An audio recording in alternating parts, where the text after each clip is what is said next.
Koppel, host of the Time for Coffee podcast, where you get firsthand career advice into the jobs and industries that interest you the most.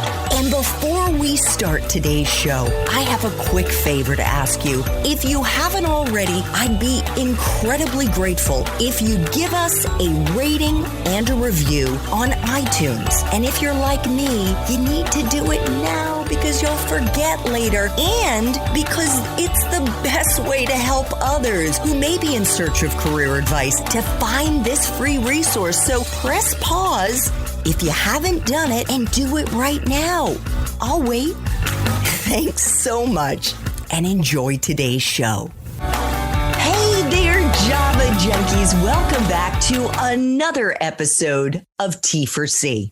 If you're interested in learning more about what it's like to do metabolic research, then this is the episode for you because my next guest is an author, an associate professor at Brigham Young University, also known as BYU, and a metabolic scientist who researches insulin resistance, which he believes is the root cause of many chronic illnesses like cancer, Alzheimer's, and type 2 diabetes. But before I introduce you to Dr. Benjamin Bikman, I want to make sure you've signed up for the Java Junkies Journal. That's T4C's newsletter that features career advice and job-seeking tips, as well as unique insights into dozens of different industries from the professionals who are actually working in them. Just head over to the Time for Coffee website at time4coffee.org, and the sign-up box is right there.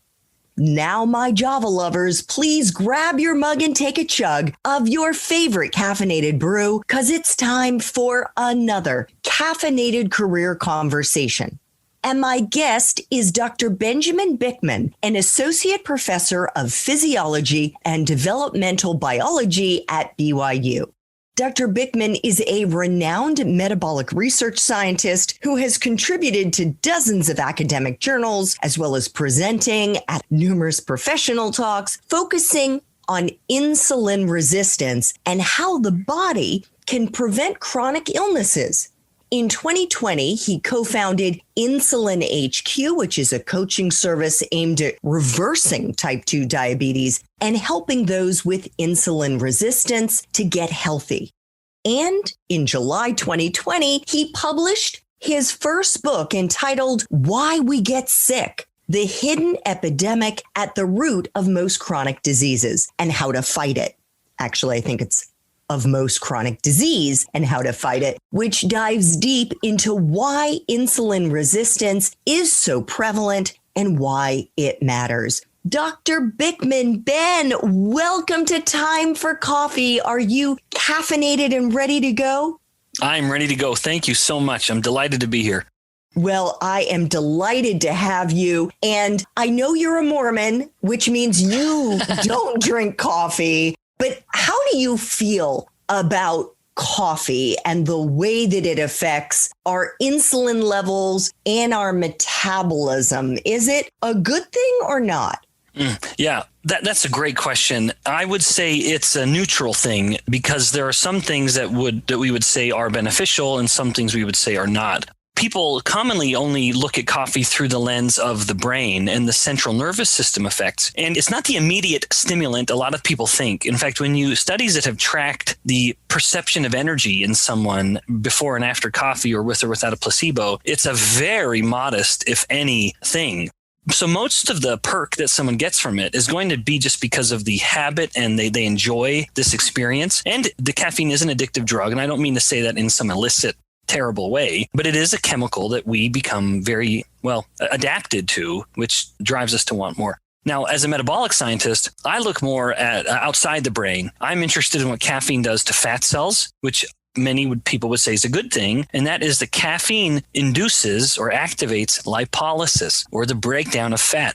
Caffeine wants the body to start moving or mobilizing the energy that it has stored, most especially in fat cells. Now, on the flip side, caffeine does increase stress hormones and can exacerbate anxiety in people who are prone to anxiety. And that's likely, at least partly, a result of these stress hormones that when we drink caffeine or consume caffeine, we have an increase. It's acute. This is just a few hours, so it's not like there's some chronic problem from this, but we have an increase in the prototypical stress hormones, namely cortisol and epinephrine. The epinephrine increase is partly why we have the increased lipolysis, because epinephrine activates the burning of fat. But on the flip side, those two hormones also cause insulin resistance. And so insulin sensitivity, or the ability of the hormone insulin to work in the body, will drop by about 20% in the average person for a few hours. And then the caffeine clears, and then the insulin sensitivity, well, the hormones clear, the stress hormones, and then things go back to normal. So there are trade-offs, and I don't mean to take one side or the other of this. And I'm certainly not at all antagonistic to caffeine in general. I have a personal, for lack of a better word, addiction, but a love for Diet Dr. Pepper.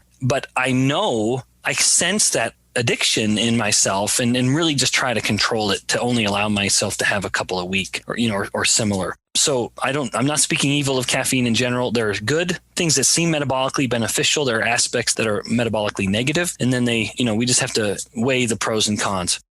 Well, it's nice to know that you're human, Ben. Oh, goodness. Oh, my wife would have just laughed in your face, Andrew.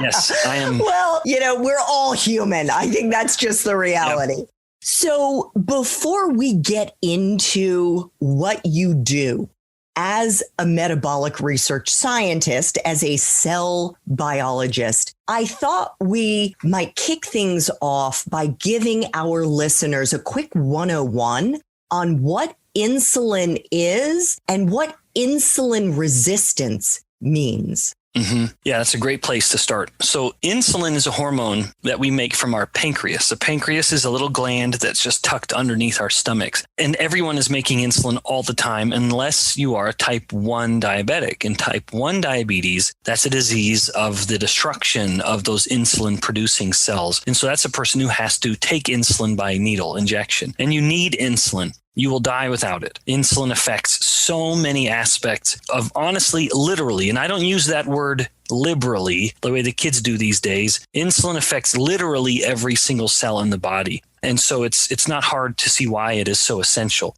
Now, the most famous action of insulin is to control glucose levels, that when we eat something starchy or sugary, our blood glucose, or sometimes called blood sugar, will go up a lot. That is lethal. It will literally kill us if it stays too high. And so insulin swoops in to save the day by pushing the glucose into cells of the body, most especially our muscle cells and our fat cells. And having pushed the glucose from the blood glucose levels drop. Insulin, having done one of its main jobs, also drops. And then we go back to the state we were in before. But insulin affects countless other processes that have nothing to do with glucose. And that's where it becomes relevant in the context of insulin resistance. So insulin resistance is, in the most obvious definition, where a state in which insulin isn't working as well as it did before at some cells of the body.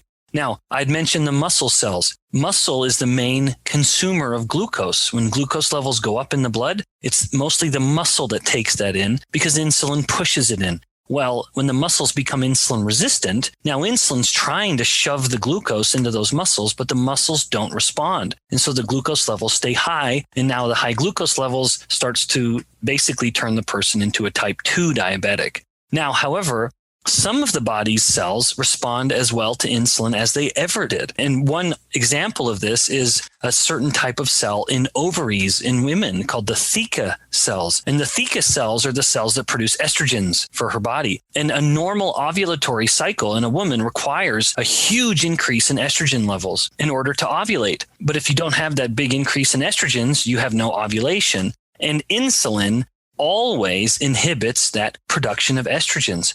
And so that becomes relevant in the second aspect of insulin resistance, which is that blood insulin levels are chronically elevated. Now, that doesn't matter so much to the muscle because the muscle is already resistant to insulin, but it matters very much to similar cells like the theca cells of the ovaries that are producing estrogens, because that means that higher and higher amounts of insulin are inhibiting the production of estrogens more and more. thereby preventing ovulation. And now the woman has polycystic ovary syndrome, which is almost totally a disease of insulin resistance, but not because the ovaries are insulin resistant, but because in the state of insulin resistance, blood insulin levels are much higher than they used to be. So that's insulin resistance. That was a long-winded way of defining it with some examples, but insulin resistance is, one, insulin isn't working as well as it did before. It's some cells, and two, insulin levels are much higher in the blood than they used to be.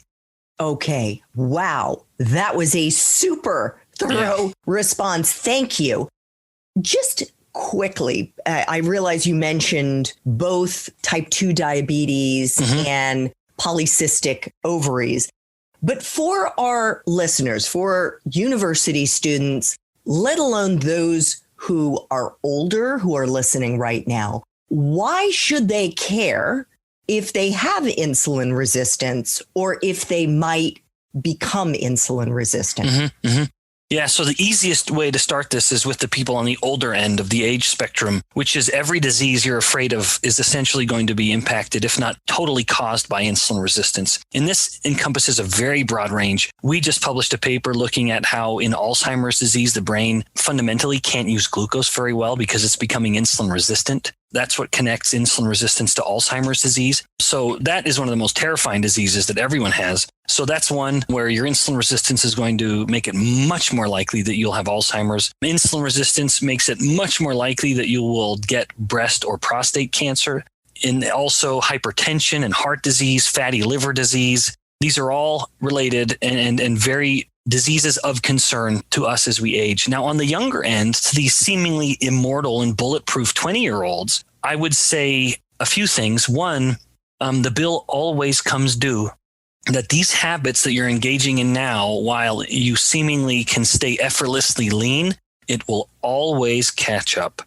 I've been a professor now for 10 years, and as I see students coming back to say hello, I am amazed at how much weight they've gained and how much less healthy they are. So the bill always comes due. These habits of, never-ending cereal and ice cream and junk, the bill comes due. So it seems like you're metabolically bulletproof now, but you aren't, and it will catch up to you. But even still, there are reports that in people, this was a study in young women actually, as young as their 20s, if they have insulin resistance, you can detect mild cognitive impairment.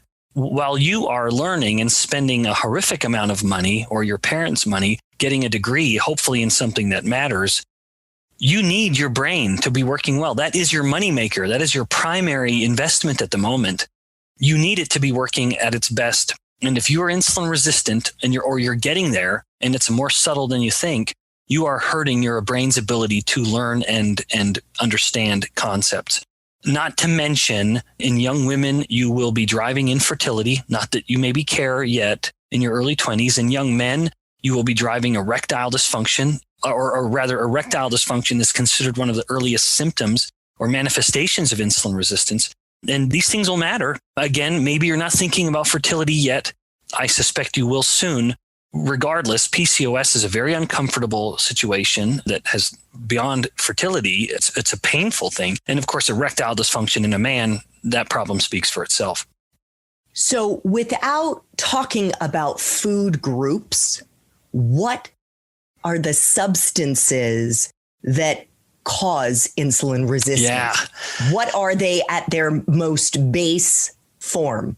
Yep. So I think there are three primary causes of insulin resistance, and only one of them has to do with food. And I'll end with that one. And it's one I've already touched on a bit. So the other two, and I end with the last, I'm teasing it because that's the one you can control the best. The first two are harder to control, and that is stress and inflammation. And those are words that are so commonly thrown around these days. Those are almost pop culture words that have almost transcended any meaning. And so when I say these words, I'm going to be very, very precise. So inflammation, when I say that, I mean that there's an actual increase in the circulation of hormones or proteins that increase inflammatory reactions within cells of the body. And that can come from things like autoimmune disorders or food sensitivities, where if someone has an autoimmune disease, like rheumatoid arthritis or even juvenile onset rheumatoid arthritis that some of these students might have, when the autoimmunity is active, and the body has an enhanced immune or inflammatory state, insulin resistance goes up. And then when the body has less autoimmune activity, insulin sensitivity or gets better, or insulin resistance resolves somewhat. So inflammation is a key cause of insulin resistance. Stress is a key cause. And that is because of the stress hormones, epinephrine and cortisol. Those are the poster child, the prototypical stress hormones. They both cause insulin resistance through distinct mechanisms. So if you are stressed, you will have more insulin resistant. Now that doesn't just mean an emotional stress. And I know students have a lot of that, but it's also a physical stress, like you're exercising too much or you're sleeping too little. And I know that latter in particular can plague students, if not most of us.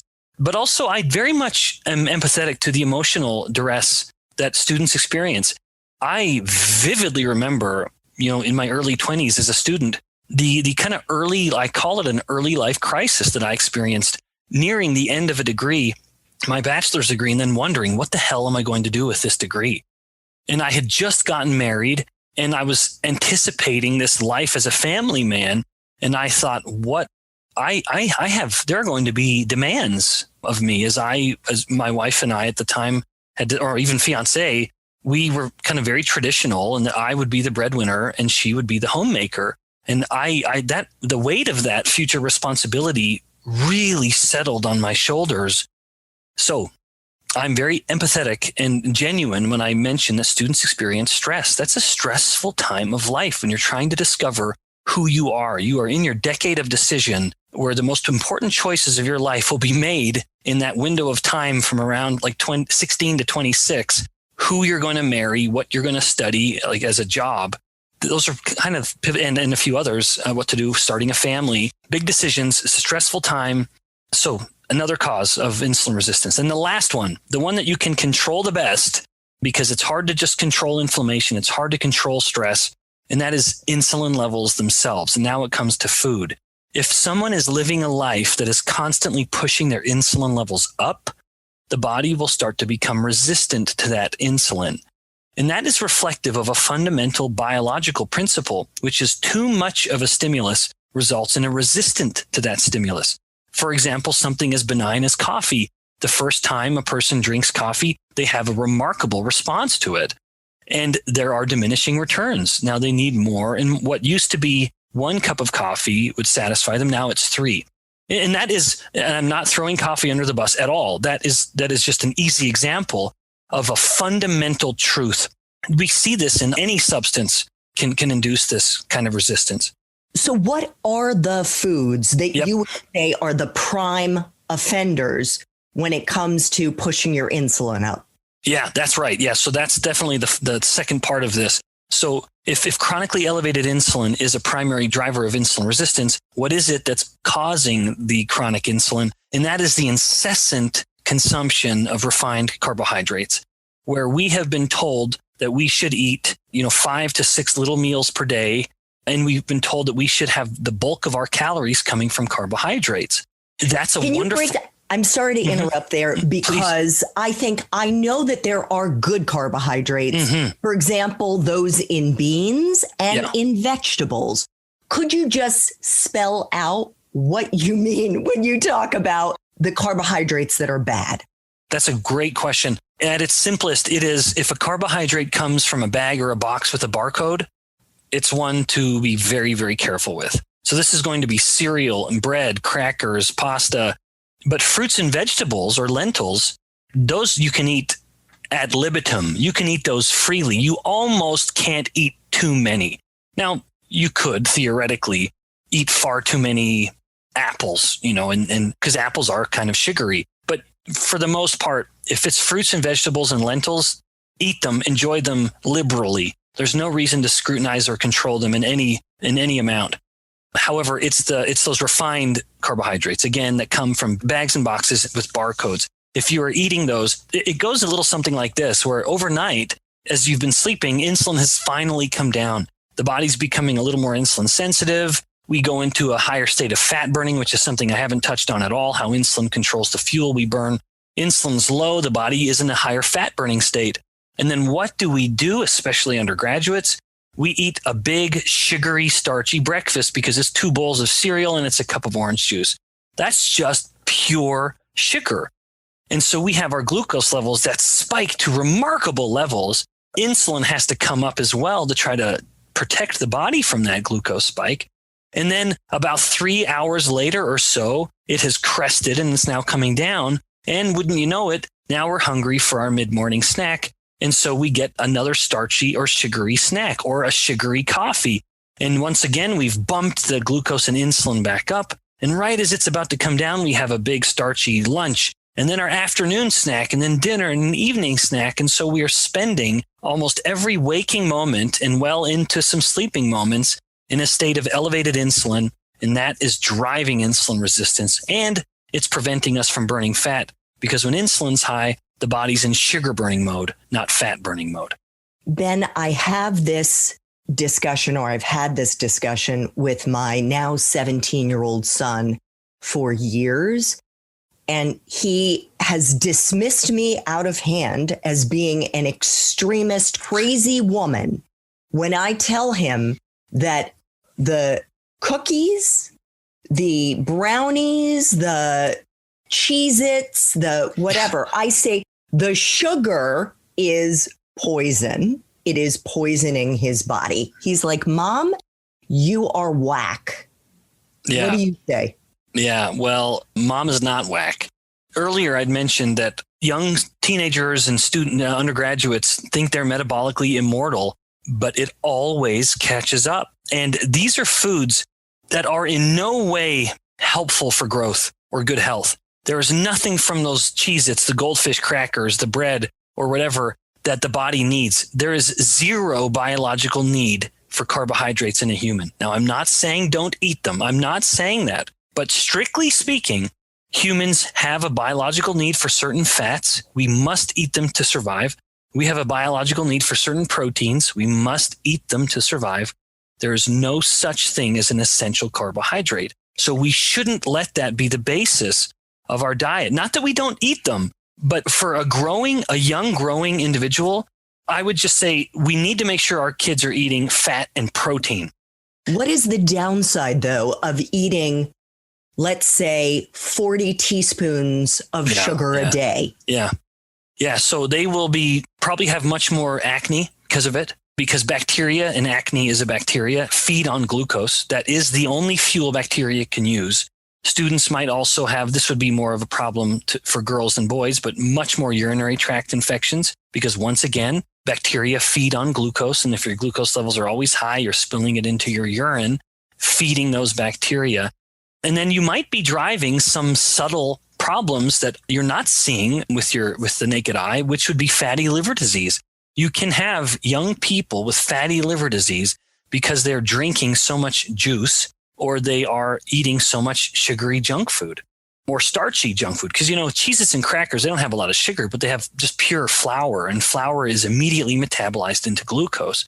And fatty liver disease is a consequential problem because it's a gateway problem for liver failure, ultimately. And in girls, you can have teenage girls who have polycystic ovary syndrome. And these are problems that are afflicting more and more young people, not to mention if they are eating a diet that is spiking their insulin all the time, while they're even younger, they could have precocious puberty, where a kid is gaining weight and that weight is driving their early physical and sexual maturation, known as precocious puberty, which has consequences that go beyond just the obvious.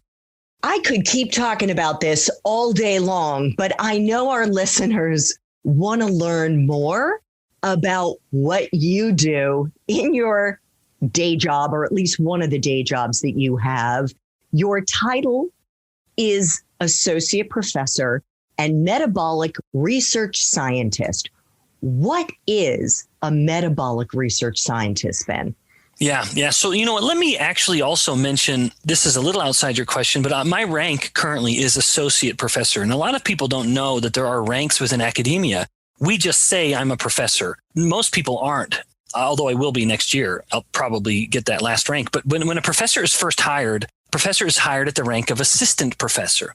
Now, there's no practical difference between any of these ranks. You teach, you do research. It's just a rank. And then At the time a professor gets tenure, usually, and tenure is essentially you now have a guaranteed job. Now, there can be exceptions to that would cause the professor to lose his or her job, but it's very, very rare. You almost have to try to lose your job at that point. Now, I actually don't love tenure. I don't think anyone should ever have a job they're not actively working to keep, but that's beside the point. At the time a professor, usually around 6 years, they will have the opportunity to advance to the rank of associate professor. At that same time, they will get tenure. And then about 5 to 6 years after that, where I am now, you will then put in an application of sorts to make that final advance to just full professor or just professor. Because that nuance of rank is not familiar to most people, we always just say professor. So that's kind of the nuance of academia. Now, to be a metabolic scientist is to simply have a focus on some biochemical process within a cell that is involved in the building up of molecules or the breakdown of molecules within the cell. And those two processes, anabolism and catabolism, both go into what is collectively just referred to as metabolism.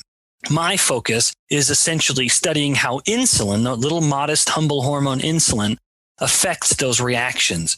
And in general, insulin is attempting to constantly promote anabolism. It only wants the cell to build things and never wants the cell to break things down. That's a problem. And that's a problem in a state of chronically elevated insulin, because now you have a cell that's aging, it's getting older faster, and you have fat cells that can never break down their fat to share it. So the body is prematurely aging and it's getting fatter. Oh boy. So can you take us into, a typical day in the lab for you? Have you been able to get back into the lab? We're doing this interview in the middle of June of 2021. And what is it that you're in the process of researching right now? Yeah. So a day in the life for me, it would depend on the time of year. Because it's summer and I'm not teaching right now, it's mostly just research and writing. And the writing involves usually two things: writing manuscripts, so actually compiling all the data that we've put together and now writing the story that goes with it, the scientific story that we're now going to have it submitted for peer review at a scientific journal, and then hopefully at the end of it all get accepted for publication. That's the currency of science. The currency certainly of a scientist. It is your productivity can be measured in what are you publishing. And then alternatively, you're also usually working on grants, always just trying to chase down a little more money to do the work that you want to do. Now, that is during summer balanced by some time in the lab, where I'm in the lab with my students and we are doing experiments to measure how are mitochondria working? What is the metabolic rate of fat cells or muscle cells when we do different things to them? So in fact, I'll get precise there because you'd asked about certain projects. One of the big projects we have going on now is to study how ketones affect memory and learning, and specifically how these ketones, these little molecules that have a caloric value, they're nutrients that can flow in the blood when our insulin levels are a little lower. We're studying how ketones actually feed or fuel the cells in the hippocampus. The hippocampus is this teeny little section of the brain that is involved in memory and learning and cognition and thinking. So we're discovering more and more how ketones are not only a preferred fuel for the brain, but a better fuel. The brain has two fuels, glucose or ketones, and the brain does better when it has some ketones around. All the more reason to fast sometimes, or to just control those carbohydrates to help your insulin stay low for a bit, and then you start making some ketones. Another project that we have is looking at how muscle cells can grow in response to these certain chemicals that kind of activate anabolic signaling or growth signaling within muscle cells. And this would potentially be a therapy in people who have muscle wasting problems, like with cancer. Of course, an obvious one would be for athletes because their muscles will get bigger, stronger. Oh, fascinating. So what do you think have been the most interesting discoveries that you've landed on through researching the ties between certain molecular mechanisms and how they affect metabolic disorders such as obesity, type 2 diabetes, and dementia? Yeah. So I'd say two really neat discoveries that we've had over the past couple of years. The first one is our publication that details how insulin will directly act to slow the metabolic rate in fat cells. fat cells have a metabolic rate. They are living, breathing cells. They have a life to them. And although the metabolic rate is very low in fat cells, we found that insulin actually depresses the metabolic rate even lower. In contrast, ketones, which the body makes when insulin is low, actually accelerate the metabolic rate in fat cells by 3 times. So when we look at our own fat cells, we can kind of put them to work for us by controlling our diet to keep our insulin low and our ketones a little higher, and then we can accelerate the metabolic rate in our fat cells. So that was a neat paper we published. And that was neat because we involved cell data, rodent data from lab mice, and human data. We actually pulled fat biopsies from humans to measure the metabolic rate from little pieces of fat from human volunteers. Then the second study that I'll mention is the paper we published with regards to Alzheimer's. And this was a very neat paper because it once again was human tissue. We had access to the hippocampus from people who had died. These were tissue donors or, cadaver donors of people who had died with and without Alzheimer's disease. And we found that the people who had Alzheimer's disease had brains that were fundamentally less capable of using glucose for energy. However, they were perfectly capable of using ketones for energy. And so another encouragement to give your body a break from all the incessant glucose and insulin, let the ketones come up. Because if someone is on the spectrum towards Alzheimer's disease, part of the problem is your brain is going hungry because it can't use glucose as well as it used to, probably because it's insulin resistant, and all the more reason to give it some ketones, which even the Alzheimer's brain can greedily gobble up and use for energy. So give your brain a break and let it use ketones. That's one of the takeaways from that other big paper we published. So I have a couple of quick follow-ups. I think quick. How can we increase ketones in our body? You suggested fasting is one way, but is there another way that we can actually ingest ketones? And then the second point has to do with something you raised during our Espresso Shots interview. And that was the importance of being able to storytell, the importance of being able to write as a researcher and communicate verbally, because you can be producing the most amazing research in the world. But if you're not able to present it in a way that catches people's attention, I don't want to say it's a waste of time, but it's going to be really hard to get it out there into the public sphere. Yeah. So the first point about the production of ketones, the body cannot make ketones unless insulin is low. And so the simplest way to do that is fasting, of course. That's the fastest way to do that. If you're not eating anything, your insulin will come down quickly and you'll make ketones quickly. Another way with dietary intervention is just to have a low carbohydrate diet or to avoid those big offenders of carbohydrates. Focus your carbs on vegetables, fruits, and lentils, and then make sure you're getting ample protein and fat because they have little to no effect on insulin. Now, to the other point you mentioned, because the benefits of ketones are getting more and more widely known, it's no surprise that people have leveraged on that fame. And now we have ketone supplements. These are referred to as exogenous ketones. Endogenous ketones are the ketones you're just making on your own, which is beneficial and prudent. But you can drink ketones as well to just accelerate that process. And these are ketone salts or ketone esters. And either of them work. The ketone ester is much more expensive, but it works much, much better. And I'm not a big advocate of people drinking ketones. My view is if you want ketones, then make your own by keeping your insulin down. Now, to your other point about having to convey information, I'm always quick to say that a good scientist is half scientist, half salesperson. You've got to sell people on the value of what you're doing, not only, of course, to get grant money, but even to just get interest in your topic. Now, it is my good fortune to study a topic that most people are naturally interested in, obesity and diabetes. But even still, there are a lot of other diabetes and obesity scientists that aren't sharing what they know. And that was a very deliberate act on my part. About 5 years ago, I think that's right. About 5 years ago, I had reached a point of frustration in my career where I realized so much of what I'm learning is both so relevant, people need to learn what I'm learning, but it's also so irrelevant in that no one will ever see it. I will publish this paper or I'll give a talk at a scientific meeting And the only people who will ever read it or hear it is other scientists. And I railed against that because I thought we need to share what we're learning, we metabolic scientists. And that was when I first got engaged on social media. And it was then and is still now completely a tool of disseminating scientific information. It's never me posting pictures of me working out or out with my kids or whatever. It's only me sharing tidbits of science. I'm thrilled at how warm the response has been, but it is just reflective of this effort on my part to want to share information. And it's a fun challenge. I enjoy, even in my writing of scientific manuscripts, I don't like being bored. I like to find new clever turns of phrase. I like to find a new way of expressing an old idea because it can get boring using the same old science speak and all the same old vernacular. I like to mix it up a bit in my writing even, although it's a little drier.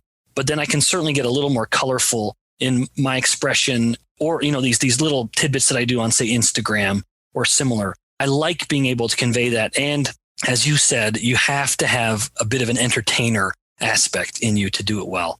Well, speaking of the de-wonkified writing that you've been doing, your book that came out in the summer of 2020 is just that. Why We Get Sick, the hidden epidemic at the root of most chronic disease and how to fight it. Could you just give us the headlines? I recognize we have touched on this throughout the interview, but why do we get sick? Yeah, that's a bold title, of course, right? And that was deliberate on my part, because if I would have given it a more accurate title, like Why Insulin Resistance Matters, Why You Should Care About It, no one would have ever taken it off the shelf because we see the word insulin and immediately think it's only relevant to a diabetic. We have no knowledge of how relevant it is to disease. In fact, that knowledge is so little that even most actual healthcare providers, most physicians and nurses have very little regard for insulin. And that there was kind of my focus. I wanted people to understand that insulin resistance is fundamental to virtually every chronic disease. It's either directly causing it as the main cause or it's making the disease worse. And this covers a massive spectrum of diseases. Insulin resistance is probably the single most relevant variable to Alzheimer's disease. It is the most relevant variable to heart disease, which is the number one killer. It's very relevant to the most common cancers, breast and prostate cancers. While it's not causing the cancer, it's accelerating the cancer. It's the most common cause of the most common infertilities, PCOS in women and erectile dysfunction in men. It's the most common cause of the most common liver problem, which is fatty liver disease, and several other diseases. So the book was written because I wanted people to understand what insulin resistance is, how relevant it is or why it matters in all of these chronic diseases, where it comes from, why it's become so common, and then what to do about it. Kind of the happy ending of what is otherwise an entertaining horror story in a way. So that really was my motivation. I thought this is a message that too few people understand. I understand it. I'm beholden to share this with others. So glad you have. So what should our listeners be eating to prevent insulin resistance? Yeah. So especially for the young kids, it is prevention. And then for the older kids, it's reversing it, which is absolutely possible.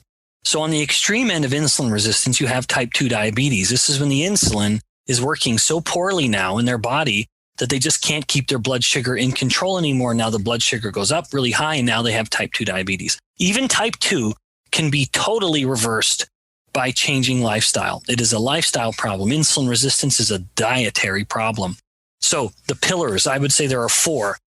1, control your carbohydrates. I'm not saying you can't eat any, but if your carbohydrates have been coming from bags and boxes with barcodes, put them on the bench. Don't eat them, or be very, very cautious with them. Focus more on fruits and vegetables, natural carbohydrates, the way nature would want you to take them. Second, make sure you're getting enough protein. So prioritize protein. I love alliteration. So control carbohydrates, prioritize protein. And there's a nuance here, which is a little unpopular nowadays, but I have to say it as a scientist. That protein should be coming from animal sources. I know that it is increasingly less popular to acknowledge that humans are omnivores at our very core and that we will die. If a person adopts a completely vegan diet, they will die. That is not compatible with human survival. They have to be supplementing heavily in order to make up what they're now lacking. So prioritize protein and make sure this is coming from meat and eggs and dairy. Third, in this, I would say grass-fed. Yeah. Oh, sure. Yeah. If you can. Yeah. Now, to a student, I'm always very sympathetic. And they say, well, thanks, Bikman. I can't afford that. And I say, you know what? Don't worry about it. You just get that protein. And then when you can, level it up. And then the third point is related to the second, which is don't fear fat. These best proteins in nature that I just mentioned will always come with fat, and we should eat it that way. Egg white should come with egg yolk. Meat should come with fat, and milk protein, whey, should come with milk fat, with dairy fat. We should get the protein with the fat. It helps the protein work better. We literally digest the protein better. And fat and protein together are more anabolic at muscle than protein alone. So for these young college-age kids, these guys especially that are lifting and wanting to have very impressive physiques, if you're just taking a protein shake, you're wasting money. You need to get fat with your protein. So you're either adding protein or adding fat to it in the form of cream or ghee or butter, or you're getting a protein shake that has fat already in it. So don't fear fat. And then lastly, intermittent fasting. Don't feel like you need to eat every 3 hours or whatever. It's okay to take a break from food. And my advice is to control your eating on either end of the day. Either fast through breakfast, and if you fast through breakfast, have a very big hearty lunch so that your dinner can be a little more modest, or you have a big hearty breakfast, a modest lunch, and an even more modest dinner. But give your body a break from eating incessantly, and from time to time, even do a 24-hour fast. You can even drink coffee, but don't add sugar to it. Try to control any calories coming in, but drink water, even coffee, but have a full 24-hour fast from time to time. You will be amazed at how good you feel, how lean and sharp you feel at the end of that. Fantastic. Have you heard of Dave Asprey? Yep. In fact, I was on his podcast about a month or two ago. Well, I also had the good fortune of interviewing him on Time for Coffee, and I'm guessing you guys totally geeked out on the value of fasting, the value of adding ghee, because Fast This Way, his book, is all about that. I would say, just in terms of when it comes to the dairy piece, there are others out there whom I'm sure you've also heard of, Dr. Mark Hyman and others who are in the integrative functional medical health space, who would say, try to reduce, if not eliminate, the dairy because it's also inflammatory. But just to provide another perspective. Yeah. So I don't say that, but it's not a sentiment I disagree with. Everybody has some sensitivities to certain foods. Dairy can be one of those culprits. It's up there with wheat, where that's one of the more common sensitivities. So if someone suspects they have any kind of sensitivity at all, then absolutely dairy is something you should control. But I don't like to say it's inherently pro-inflammatory, because I'm not compelled by any data that would suggest for the average person that it is. They drink dairy, for example, you don't see an increase in cytokines in their blood in the average individual. So to me, I would say, well, it's maybe inflammatory, but not. If you have a sensitivity to it, then it is inflammatory. That's awesome, because I love Jenny's ice cream, which does have sugar in it. So I would minimize that. But that's great to know. No, but listen, though, ice cream is one of my scheduled indulgences. I deliberately work ice cream into my diet. I'm very prudent with it. It's very deliberate. It has a beginning point and an end point. It's a finite amount because it's, of course, one little pint. But ice cream is my absolute weakness. We all have them. So very quickly, Ben, let's flash back to when you were in college.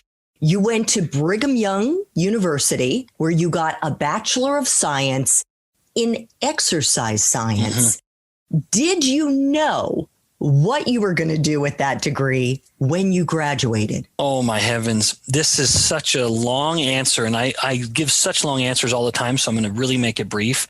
That was an early life crisis for me. I was nearing the end of my degree. Now, I started my degree a little later. I was 21 when I started my undergraduate, because I'd spent 2 years as a missionary for my church in Russia. So I got a late start. which I don't begrudge because it meant I was frankly a lot more mature than the average undergraduate. And that's not my ego speaking. When you've seen such an remarkable, diverse and an economically poor area like I did in Russia in the mid-90s, it changes the way you look at life and it changes the way you view your own actions. So I started school as a 21-year-old. I was married because I knew I wanted to be a family man very much. And I was married at the end, nearing the final year of my undergraduate degree. And I was looking at my degree in exercise science and asking myself, what on earth am I going to do with this degree? It's not one of those particularly practical degrees like accounting or engineering or nursing, which I hope my kids will go into. It's a degree where it's a bit vague, and that worried me profoundly. And it became a matter of, well, for me, a lot of praying because I'm very religious, but maybe for lack of a better word, reflection and meditation. I was very thoughtful and pleading almost in seeking some kind of insight. And I was sitting in a class and looking at my professor, and the professor had said that day, I can't stick around after class to answer questions because I have to rush home. And this was like at 2:00 in the afternoon. He said, I have to get home because I'm coaching my boys' soccer game and they have an early game today or something like that. And that just struck me. And I thought, what is the purpose of my future career? To me, it was to provide for my family. That is why I do what I do. Now, there are numerous ways to provide for a family, but I knew that my wife and I had embraced a very traditional kind of role. I would be the breadwinner and she'd be the homemaker, the latter being a much harder and often thankless job, frankly. So I make sure to be very expressive in my gratitude to her. I knew that I would have that primary role of breadwinner. That was remarkable stress on me, that anticipation. And so that impression, that moment, I see my professor and he mentions this. And I thought, man, he's got it well balanced. This is a good job. It's a very stable job. And you have a huge amount of freedom. And so I thought, I want to look into being a professor. And at the same time, I was taking an incredible class in endocrinology, and it was fascinating to me. And the professor, I learned, was an active scientist. He was actively publishing research. And when I learned that, when he mentioned that in class, it blew my mind because I didn't know there were still scientists studying the body. I thought in the mid-90s, or by this point, it was early 2000s, I thought we already know everything there is to know about the human body. It never even entered my mind that people are still studying the human body. And I thought, I want to do that. And so I immediately contacted this professor that I'd just finished his class. And I said, look, I want to get a graduate degree. Please give me some instruction. He said, well, you don't really know what you want to do yet. So don't jump into a PhD, get a master's degree. I look at a master's degree then and still do as kind of a holdover in the sciences. It's not enough for you to make a career out of necessarily in academia, certainly. And it's okay to be a little curious still in wondering what you want to actually focus on for your PhD. So I just rolled into a master's degree right here at BYU. It was comfortable and I knew that scientist already. And so I just worked my way into his lab. And that was very rushed. I took the GRE that weekend and just got right into the program, thankfully. And then I was very thoughtful about what I want to do with my PhD. And that was the beginning, what has already become a long story, make it a little shorter. That was the beginning of my focus on fat cells and insulin resistance and how inflammation even specifically plays into that. And these are all topics I've continued now. So I got my PhD in bioenergetics, which is kind of the biochemistry of metabolism at a very good school, East Carolina University, ECU. I would say if any student is interested in ECU or this field, ECU is an incredible program at a very quiet university. You'd never know it. But anyone in the realm of obesity and diabetes knows ECU. So I'm very grateful that I was able to go there. And I had my dissertation work was with a wonderful scientist who was so kind and so supportive. And then after the PhD is an often unspoken aspect, which is a postdoctoral fellowship. This is something students need to hear because I didn't know about it until I'd started my PhD, which is that if you want to be a PI or a scientist, you need to do a fellowship at the end of your PhD.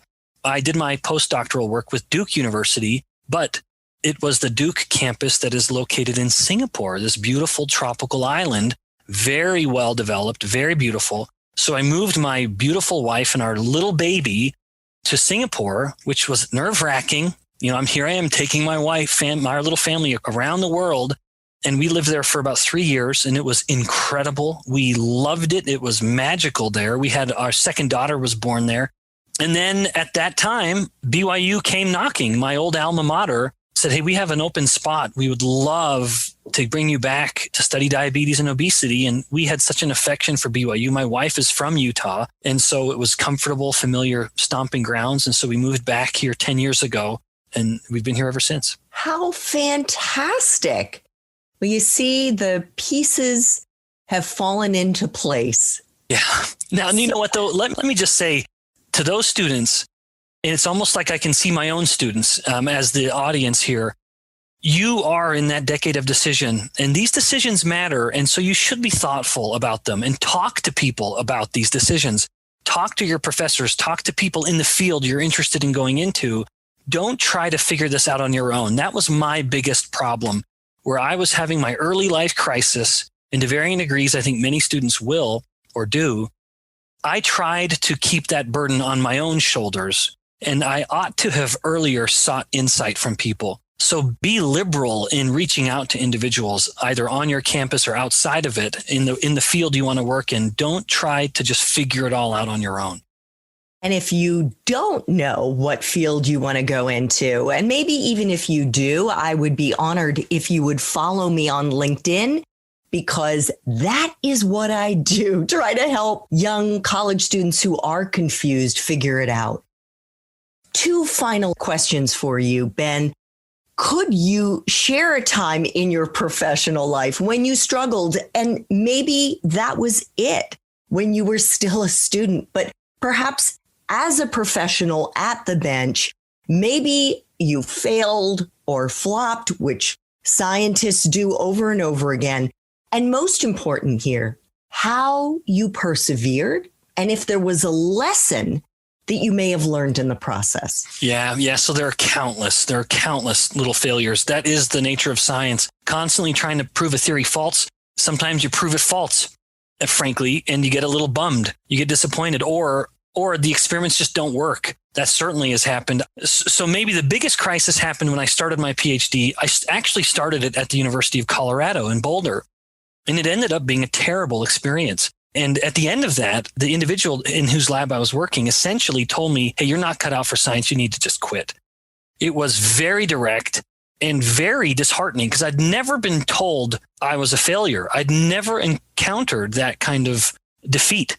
It was a very scary moment for me, but I refused to be deterred. I had an inherent appreciation of my value, and being married honestly helped that, actually. And I was able to take that sentiment and scrutinize it and ask, what is true about this sentiment and what is not true?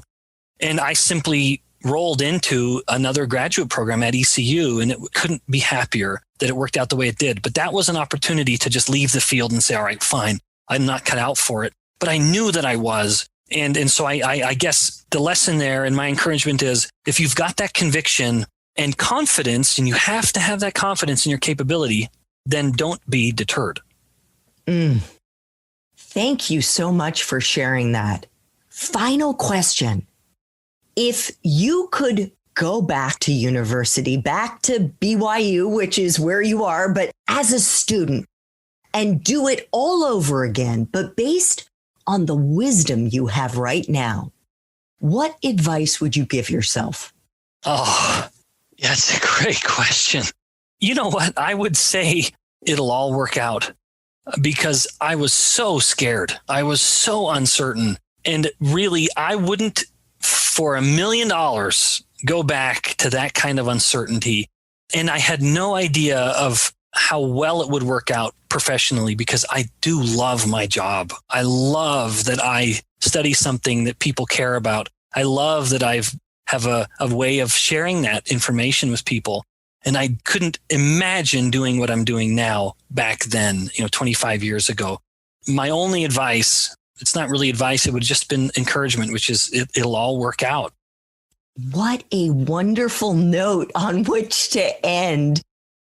Dr. Benjamin Bikman is the author of the book, Why We Get Sick, the Hidden Epidemic at the Root of Most Chronic Disease. He is also the co-founder of Insulin HQ, a coaching service designed to help reverse type 2 diabetes and other chronic diseases. And he's also the co-founder of another company called Health Code, which sells nutritionally complete shakes.